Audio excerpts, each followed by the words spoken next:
Hello to the chicos, hello to the chicas. Today we are going to talk again about one of my favorite topics, and the topic that is usually discussed and asked about the most frequently by improvers. Let's go with that word, and that is going to be best summarized as calculation, visualization, evaluation, the holy trinity of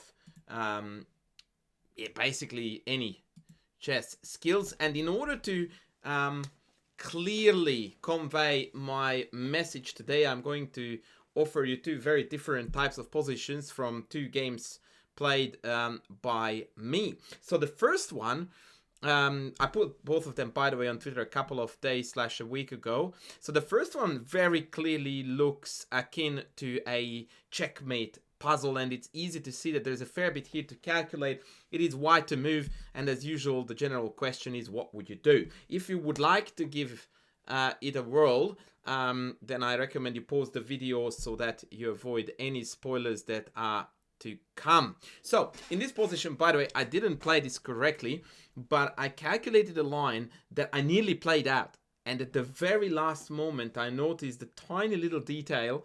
Thank goodness, because I was very hooked on the idea of rook takes a7, queen takes e2, and then queen takes c6, queen sack. And the concept there would have been that after bc, rook check, king b8, I have got rook b1 check, and if the king goes to a8, I thought that I had some kind of a mate there. Perhaps rook a1 check, king b8, rook... Yeah, I don't quite have the mate there. But also the other issue with that calculation was, and I'm very glad to see or rather demonstrate that how poorly I calculate, is that at the very end I noticed here that my check here would very well be met by queen b5. And the reason why I want to show you this is because this is a visualization issue that I see very often popping up, which is that we forget about the fact that when we sack the queen on c6, the pawn steps up. And in our head, it's not quite there, or it doesn't really, represent an important enough change in the position that our brain would take stock of that little detail. And so it's easy to walk into that one. My advice against avoiding those things is the usual. You need to call out the moves in your head, because if you call bc6 out in your head, then it sort of forces your brain to consider that the pawn is there. I think that's a very handy little tip there. Now, as for how to win this, I played the abysmal... what did I play here actually? I played bishop b5, completely winning, but really not the best. Rook takes a7, ironically, is the best move, but after queen takes e2, rook b1 first is the key idea, and now queen takes c6 check as a threat is essentially unstoppable for most intents and purposes, and the game is going to be done, dusted. In most variations, we have got a forced mate for white here. If I go back to e7, there is another marvelous checkmate pattern here to be had with rook takes b7. This may be needed to be calculated with bishop takes check and checkmate. Another cool line to calculate here, if you did this, that is also noteworthy, bishop a6. But after rook takes d6, queen takes d6, and knight e5, black is still hanging on a little bit, although obviously e5 is hanging, but at least I didn't get mated. The essence of what I wanted to demonstrate with this is that as soon as you look at this position, and I told you that this was white to move and win, you knew that you had to knock on the king's door, potentially look for forced mates. So we had a very one-tracked mind. And the equivalent to practicing calculations like this is to solve puzzles from a puzzle book. Inevitably, you look at the position, they will be structured in a certain way, whether it be mates, winning material, there is a chapter theme that it follows. No matter what, you have a little bit of guidance. And in fact, that is the strength of those books and, courses that assemble puzzles alongside a certain topic, because this way it supports your pattern recognition as well as your calculation. However, And here comes the second position. And here comes my favorite theory about calculating and evaluating. When people ask me what kind of material do I recommend for improving calculation, and what sort of positions do I recommend to calculate, I like to say the very provocative any position. Obviously, I'm not talking about the starting position or the first few moves. You get my gist. But any middle game scenario is a fertile ground for you to improve all the major three skills that we are talking about here: calculation, visualization, and evaluation. Allow me to demonstrate this point to you by showing you another game of mine which I played a while ago, wherein I had this position with the white pieces. I pulled the bishop back to c4, bishop e6 was played. Maybe I should have played here rook d1, maybe I should have played here capture first.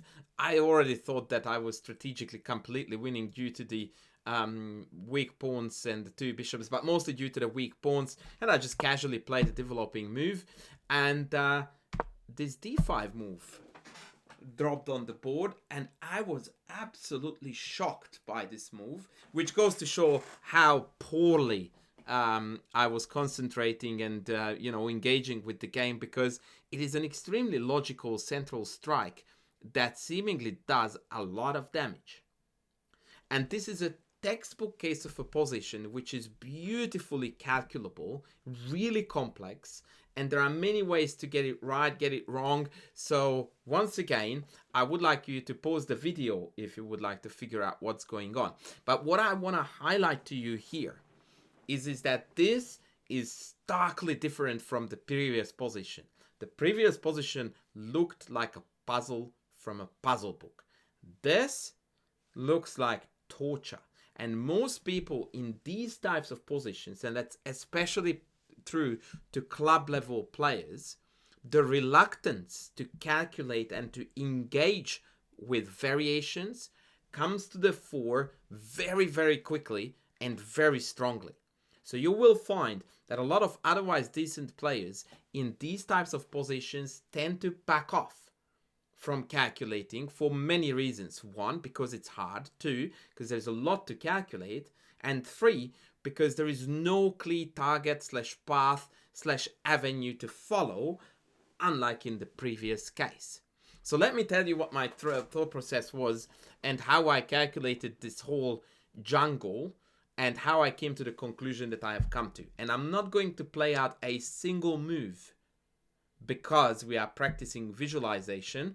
I will call them out, rather play them out in the end, but for now we are calculating. I will draw some arrows though, just to make it a little bit easier. So ED was my only candidate here. I thought that this had to be played, and the only logical response is E4.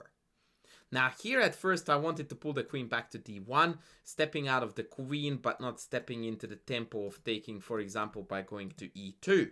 So after queen D1, I thought my opponent would take me on F3, I take on E6, and they take me on G2. And at that point I thought I would play rook E1, keeping the G2 pawn as the umbrella pawn, and I thought that my position was quite decent. In fact, I preferred it, because the E6 passed pawn appeared to be a very, very reliable trump card to base my evaluation upon. But I thought I will leave this variation as an emergency exit if I can't find something better. So then I looked at ED, E4, and then I found here the very clever idea of D6. And see, this is a textbook case of why these positions often are the best calculating exercises. Because here, once again, there are no guidelines. We are not looking for mates, winning material, whatever. It's freedom. Like, you can do whatever as long as it's sound. And so, coming by ideas such as your queen is hanging, and instead of moving it, you also attack your opponent's queen, while there are two other pieces hanging on the board. This type of chaos tends not to occur in checkmate puzzles or the similarly collected or separated puzzles. Which is, again, I would like to stress, by the way, I'm not suggesting these are better than the previous ones. All I'm saying is that you need both of these to become an effective and good calculator. So ed e4 d6. I quickly calculated e, d takes e, and I immediately concluded that white was completely winning because the rook is hanging and the bishop is hanging on e6 with check as well. So they can take my bishop, but then I take the rook and I'm an exchange up. So then I went, okay, so ed e4 d6, what if the queen moves to d7? And at this point, I realized soon after that after bishop takes e6 check, queen e6, now the queen on e6 is unguarded again, and so I can use this beautiful knight g5 move to step out of the fork, still leaving my queen hanging for, now how many moves? d6, bishop takes e6, knight g5, 3 moves back to back. And at that point I actually called off the line, and the reason why I did was because I realized that the black queen couldn't hold the diagonal, which means that no matter where the queen goes, I can always escape with my queen on c4 with a check, and that often leads to winning a further exchange due to the smothered mate pattern at the very end. And that is exactly what I did in the game. So I took this best, I played d6 best, my opponent played queen d7, and at this point I was already hovering over my bishop to take it. And then I went like, hang on.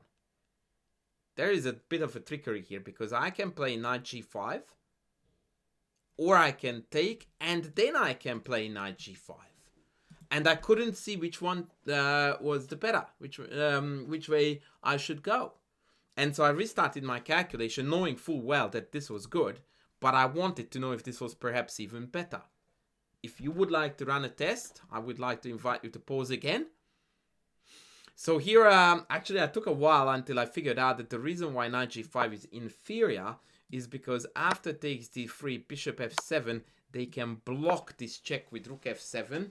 The only move for black, the only decent move, I believe. And yeah, the idea being that now after bishop takes rook takes the pawn on d6 is hanging.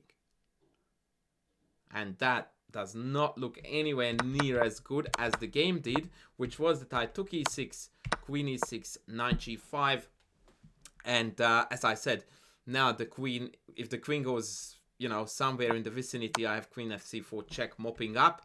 They went queen b3, and the rest of the game was really anticlimactic. They just completely fell apart here and allowed me to waltz the pawn in and win the game. However, I still think that this position after d5 was a really tough and exciting and challenging exercise that once again encompassed all the three components you want to do when you are practicing calculation, which is calculation, visualization, and evaluation. So I do believe that we need to practice a little bit of both of these things. The first one is the given, and in many ways it's an incredibly important foundation for you know, setting yourself up to success with all these three little subcategories of calculation, visualization, evaluation when you're solving puzzles that are revolving around a certain theme. But then every now and then I think it's very handy to just engage with totally random middle game positions. And you don't really have to have a coach, although that's very helpful if you do, to do this. You simply start playing through an analyzed game from a game collection in a book, and at any random point, at least when there's a little tension on the board, like here after d5, there are multiple captures available. If you just cover the next move or push the book away entirely and you go like, all right, let me calculate the heck out of this now, then there you go. You found yourself a position that you can engage with and calculate and practice these skills. This is definitely one of the ultimates, so to speak, ultimate skills to nurture, to develop, and to master. Because if you do this well, then you are almost certainly going to pull ahead of your peers. Because, yeah, in the end of the day, calculation usually is the key factor to decide chess games. So that was just a little bit of a food for thought to demonstrate how different types of positions can feed into different skill sets.